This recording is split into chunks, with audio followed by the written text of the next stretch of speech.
बच्चों, कैसे हो आप सब लोग। तो आज हम स्टार्ट करें चैप्टर नंबर 6। तो हमने इससे पहले वाले चैप्टर 5 नंबर तक नोट्स कंप्लीट कर ली हैं। वो सारी वीडियोस प्लेलिस्ट में अवेलेबल है, तो आप प्लेलिस्ट में जाना, आपको सारी वीडियोस मिल जाएगी।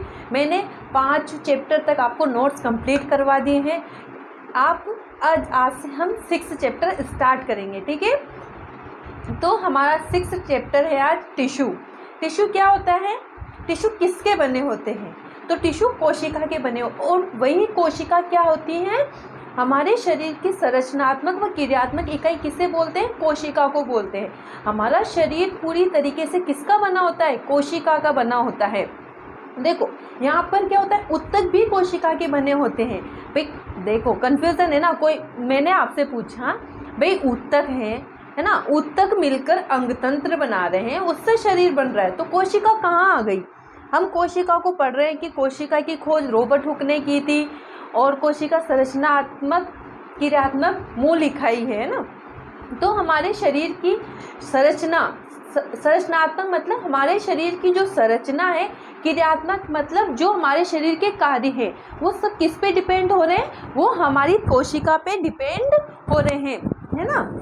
तो हमारे शरीर की संरचनात्मक क्रियात्मक इकाई क्या है, कोशिका है। और वही कोशिका जब एक से अधिक कोशिका मिलती है तो उत्तक का निर्माण करती है, ठीक है। जब एक से अधिक उत्तक मिलते हैं तो अंग का निर्माण होता है, और जब से एक से अधिक अंग मिलते हैं तो अंगतंत्र बनता है, और अंगतंत्र से शरीर बनता है। तो हमारे शरीर में एक अंगतंत्र है, अंगतंत्र में अनेक अंग हैं, और अंग किससे मिलकर बना होता है, उत्तक से मिलकर बना होता है। और उत्तक किससे मिलकर बना होता है, कोशिका से मिलकर बना होता है।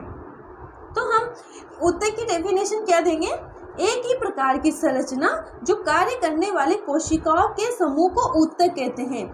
मतलब कोशिका का समूह, अगर एक कोशिका होगी तो हम उसको तो एक कोशिकीय जीव बोलेंगे, ठीक है। हमने पढ़ा था ना, कोशिका के आधार पर जीव कितने प्रकार के होते हैं, 2 प्रकार के होते हैं, एक कोशिकीय जीव और बहुकोशिकीय जीव, है ना। तो एक कोशिकीय जीव में क्या होता है, एक सिंगल कोशिका प्रेजेंट होती है। सिंगल कोशिका प्रेजेंट होने के कारण वो जो जीव होते हैं हमें आंखों के द्वारा दिखाई नहीं देते, ठीक है। तो और एक होता है बहुकोशिकीय जीव। बहुकोशिकीय जीव में क्या होता है, कोशिकाएं एक से अधिक होती है, मतलब कोशिकाओं का समूह होता है, और कोशिकाओं के समूह को हम क्या बोल रहे हैं, उत्तक। कोशिकाओं के समूह को ही हम उत्तक बोल रहे हैं, ठीक है। सभी जीवित प्राणी या पौधे कोशिकाओं के बने होते हैं, क्योंकि कोशिका शरीर की संरचनात्मक और क्रियात्मक इकाई होती है। मैंने अभी थोड़ी देर पहले बताया था कि शरीर में जितनी भी क्रियाएं हो रही हैं वो किसके ऊपर डिपेंड करती हैं, कोशिका के ऊपर डिपेंड करती हैं। हमारे शरीर की जो संरचना होती है वो भी कोशिका के ऊपर ही निर्भर होती है, इसीलिए कोशिका को संरचनात्मक और क्रियात्मक इकाई माना गया है। कभी कभी एक नंबर में ये भी पूछ लेता है कि कोशिका की खोज कब और किसने की थी।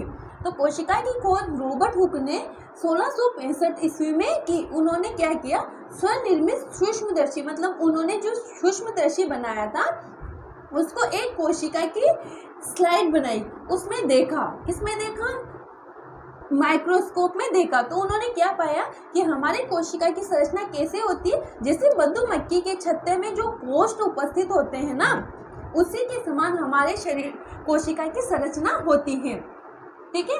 तो कोशिका के आधार पर देखो, एक कोशिकीय जीव है ना, एक कोशिकीय जीव में सभी मौलिक कार्य एक ही कोशिका के द्वारा किए जाते हैं। एक कोशिकीय जीव में सभी मौलिक कार्य एक ही कोशिका द्वारा किए जाते हैं। एक कोशिकीय जीवों में श्रम विभाजन नहीं होता। श्रम विभाजन का मतलब वो किसी भी चीज के लिए मेहनत नहीं कर पाते, ठीक है। अमीबा है एक कोशिकीय जीव, पैरामीशियम में बैक्टीरिया है। बैक्टीरिया क्या हमें दिखाई देता है, जैसे मैं बोलूँ 1-2 दिन की रोटी होती है, उस पर फफूंद आ जाती है, वो किसके कारण आती है, बैक्टीरिया के कारण ही आती है। क्या उस फफूंद में उपस्थित बैक्टीरिया को हम देख पाते हैं, बैक्टीरिया को हम नहीं देख पाते हैं। क्यों, क्योंकि वो एक कोशिकीय जीव होते हैं, है ना, इसीलिए हम नहीं देख पाते, उनमें श्रम विभाजन नहीं पाया जाता, ठीक है। उदाहरण, अमीबा में एक ही कोशिका द्वारा गति, भोजन लेने की क्रिया, गैसीय विनिमय। गैसीय विनिमय किसे कहते हैं, गैसों का आदान प्रदान होना विनिमय कहलाता है ना। और उत्सर्जन की क्रिया संपन्न होती है। मतलब एक कोशिकीय जीव में एक ही कोशिका रहेगी और उसी कोशिका के द्वारा सभी कार्य संपन्न होंगे। बहुकोशिकीय जीवों में लाखों कोशिकाएं होती हैं। बहुकोशिकीय जीव में लाखों कोशिकाएं होती हैं, मतलब एक से अधिक। अगर सिंगल कोशिका प्रेजेंट रहेगी तो एक कोशिकीय जीव होगा, लेकिन जब बहुकोशिकीय जीवों में एक से अधिक कोशिकाएं प्रेजेंट होगी तो वो बहुकोशिकीय जीव होगा। इनमें से अधिकतर कोशिकाएं कुछ विशिष्ट कार्य करने में ही सक्षम होती है। मतलब अलग अलग कोशिका अलग अलग तरह का कार्य करती हैं। प्रत्येक विशेष कार्य कोशिकाओं में विभिन्न समूहों द्वारा किया जाता है। इन कोशिकीय जीवों में श्रम विभाजन पाया जाता है, जैसे मांसपेशियां, इनमें इनके संकुचन व प्रसार से शरीर गति करता है। देखो, मांसपेशियों का काम क्या होता है? शरीर को गति प्रदान करता है। जैसे ये सिकुड़ती है, फैलती है, तो हमारे शरीर को गति मिलती है। उसी प्रकार आती है अपनी तंत्रिका कोशिका। ये क्या करती है? ये संवेदनाओं को मस्तिष्क तक पहुंचाती है तथा मस्तिष्क से संदेशों को शरीर के विभिन्न भागों तक लाती है। ये संवेदनाओं को क्या होता है? जो हमारे शरीर को मैसेज मिलता है ना, उसको कहाँ तक पहुंचाती है? मस्तिष्क में पिट्यूटरी ग्लैंड तक। हमारे शरीर मस्तिष्क का कंट्रोल किसके पास होता है? पिट्यूटरी ग्लैंड के पास था। इसीलिए पिट्यूटरी ग्लैंड को मास्टर ग्रंथि कहा जाता है। आपने सुना ही होगा कि पिट्यूटरी ग्लैंड को मास्टर ग्रंथि क्यों कहा जाता है? इसीलिए कहा जाता है क्योंकि ये हमारे मस्तिष्क पर कंट्रोल करती है। हमारे मस्तिष्क या जो भी संदेश होते हैं उसको रिलीज करती है, उसको कंट्रोल करती है। तब मस्तिष्क से संदेशों को शरीर के विभिन्न अंगों तक लाती हैं। रक्त कोशिकाएं क्या करती हैं? रक्त में कौन कौन से पदार्थ घुले होते हैं? हीमोग्लोबिन, आरबीसी और ऑक्सीजन। तो यह ऑक्सीजन भोजन, हार्मोन तथा अपशिष्ट पदार्थों का वहन करता है। ठीक है। पादपों में, पौधों में वाहक नलियों मतलब सहन उत्तक किसे कहते हैं? जब फ्लोएम एवं जाइलम आपस में मिल जाते हैं तो उससे सहन उत्तक कहते हैं। आपस में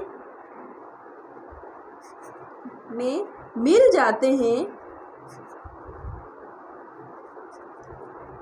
तो उसे संवहन उत्तक कहते हैं।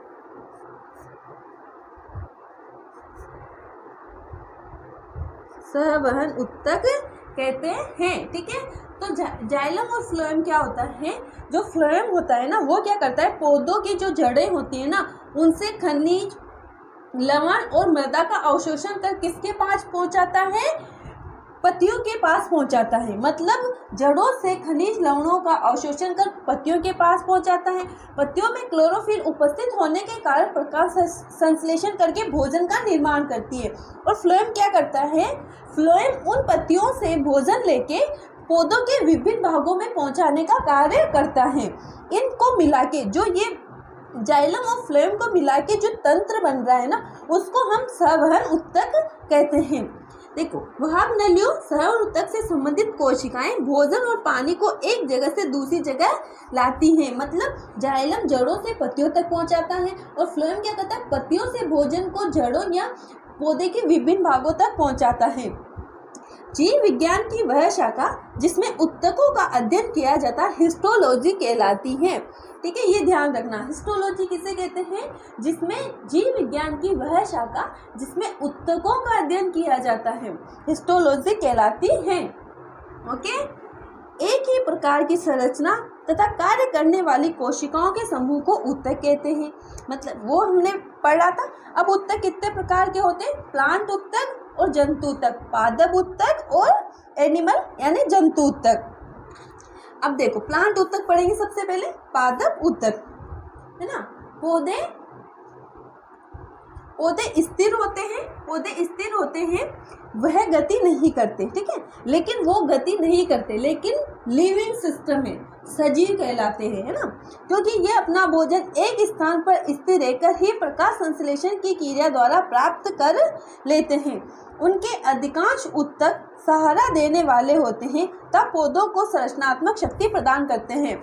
जैसे क्या होता है, जो पौधे होते हैं ना, इतने आंधी तूफान चलते हैं फिर भी नहीं गिरते, तो उनमें उनको संरचनात्मक सपोर्ट कौन कर रहा है? ऊतक कर रहे हैं ना। उनकी संरचना जो उनको मजबूती प्रदान कर रहा है वो कौन कर रहे हैं? ऊतक ही कर रहे हैं, है ना। अधिकांश ऊतक मृत होते हैं। ये मृत ऊतक जीवित ऊतकों के समान ही यांत्रिक शक्ति प्रदान करते हैं। यांत्रिक मतलब उसको मजबूती या स्ट्रॉन्गनेस प्रदान करते हैं तथा उन्हें कम अनुरक्षण की आवश्यकता होती है। पौधों में वृद्धि कुछ क्षेत्रों में ही सीमित होती है। पौधों में कुछ ऊतक जीवन भर विभाजित होते रहते हैं। ये ऊतक पौधे के निश्चित भाग में होते हैं जो ऊतक के विभाजित होने की क्षमता पर आधारित होते हैं, जैसे पत्तियां हैं, है ना। तो पत्तियों की जो ब्रांच होती है वो ना इस टाइम पे झड़ जाती है। कभी पौधों का एक निश्चित टाइम होता है कि उस टाइम पे पौधों की पत्तियां झड़ जाती हैं, फिर नई पत्तियां आती। तो ये किसके कारण हो रहा है? टिश्यू के विभाजन के कारण ही नई ब्रांच का निर्माण हो रहा है, नई पत्तियों का निर्माण हो रहा है, ठीक है। और पत्तियों का रंग किसके कारण हरा होता है? क्लोरोफिल के कारण हरा होता है। और वो प्रकाश संश्लेषण किस किस के उपस्थिति में करते हैं? ऑक्सीजन, O2, खनिज लवण और सूर्य के प्रकाश की उपस्थिति में ही पत्तियां क्लोरोफिल की उपस्थिति में ही भोजन का प्रकाश संश्लेषण करती हैं, ठीक है। अब आता है जंतु ऊतक। जंतु भोजन और आवास की तलाशों में चारों ओर घूमते हैं, ठीक है। पौधों की तुलना में जंतु अधिक ऊर्जा खर्च करते हैं क्योंकि पौधे तो स्थिर गति में रहते हैं, स्थिर अवस्था में रहकर भोजन का अवशोषण करते हैं, जबकि जंतु क्या होते हैं? इधर उधर घूमते हैं अपने आवास, अपने भोजन की तलाश के लिए। इन ऊतकों का अधिकांश भाग जीवित होता है। जंतु में कोशिकाओं की वृद्धि एक समान होती है, इसलिए विभाज्य और अविभाज्य क्षेत्रों की कोई निश्चित सीमा नहीं होती, ठीक है। पादप के प्रकार। पादप ऊतक कितने प्रकार के होते हैं? पादप ऊतक दो प्रकार का होता है, विभज्योतक ऊतक, स्थायी ऊतक। विभज्योतक ऊतक भी दो प्रकार का, शीर्षक विभज्योतक ऊतक, पार्श्व विभज्योतक ऊतक, अंतर्वृष्ट विभज्योतक ऊतक। और स्थायी ऊतक दो प्रकार के होते हैं, सरल स्थायी ऊतक और जटिल स्थायी ऊतक, ठीक है। तो आज हम यहाँ तक ही पढ़ेंगे, ठीक है। आपको अगर ये वीडियो अच्छी लगे तो वीडियो को लाइक करना है, शेयर करना है और चैनल को सब्सक्राइब जरूर करना है। देखो बच्चों, मैं आपको अच्छे से नोट्स करवा रही हूँ, है ना। आपको एक एक चीज़ समझा रही हूँ। नोट्स भी हम डिटेल के साथ पढ़ रहे हैं ना। पेपर में क्या होता है, नोट्स को लिखना भी पड़ता है, तो हम एग्ज़ाम में को ध्यान में रखते हुए हम नोट्स भी बना रहे हैं और समझ भी रहे हैं। तो अगर आपको वीडियो अच्छी लगे तो वीडियो को लाइक करना, शेयर करना और कमेंट में बताना कि वीडियो कैसा लगा, ठीक है। और चैनल को सब्सक्राइब करना ना भूलें। Thank you.